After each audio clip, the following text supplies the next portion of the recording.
मुल्क भर की तरह मीरपुर खास में मौरका हक उन्वान के तहत ज़िला इंतजामिया की जानिब से जश्न आज़ादी की तकरीबात का आगाज़ कर दिया गया है। 1 अगस्त वतन से इजहार मोहब्बत के लिए कमिश्नर कम्प्लेक्स से मीरपुर खास प्रेस क्लब तक, डिवीज़नल कमिश्नर मीरपुर खास तक फैसल अहमद अकेली और DIG Zubair Ahmed, deputy commissioner Mirpur Khas doctor Rasheed Masood Khan, Munir Abdul Rauf Ghauri की क़यादत में रैली निकाली गई। रैली के शुरका ने हाथों में कौमी परचम और बैनर्स उठा रखे थे और पाकिस्तान के नारे लगाते कमिश्नर मीरपुर खास फैसल अहमद अकेली ने कहा कि हमने जश्न आज़ादी का दिन मौरका हक उन्वान के तहत तकरीबात का आगाज़ रैली से कर दिया है।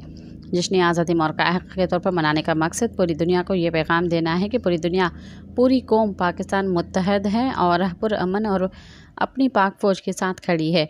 DIG पुलिस ज़ुबैर अहमद द्रेशक ने कहा कि पाक फ़ौज ने बहादुरी से अपनी सरजमीन का दिफा किया है, जिससे भारत को शिकस्त तस्लीम करना पड़ी। तकरीबात के ज़रिए हम ये पैगाम देना चाहते हैं कि पूरी कौम मुत्तहद है और अपनी पाक फ़ौज के साथ खड़ी है। Deputy commissioner doctor Rasheed Masood ने कहा कि जश्न आज़ादी मौरका हक के तौर पर मनाकर पूरी दुनिया को पैगाम देना चाहते हैं। 14 अगस्त तक मुख्तलिफ प्रोग्राम तश्कील दिए गए हैं। मौरका हक जश्न आज़ादी के मौके पर गुलिस्तान बल्दिया पार्क में शिरकारी भी की गई। रैली में एडिशनल कमिश्नर 1 सुभाष चंद्र, महकमा तालीम, सेहत, PPHI, social welfare, local government और प्राइवेट स्कूल मैनेजमेंट एसोसिएशन के सदर फैसल जई, असतज़ा और अमायदीन शहरीन बड़ी तादाद में मौजूद थे।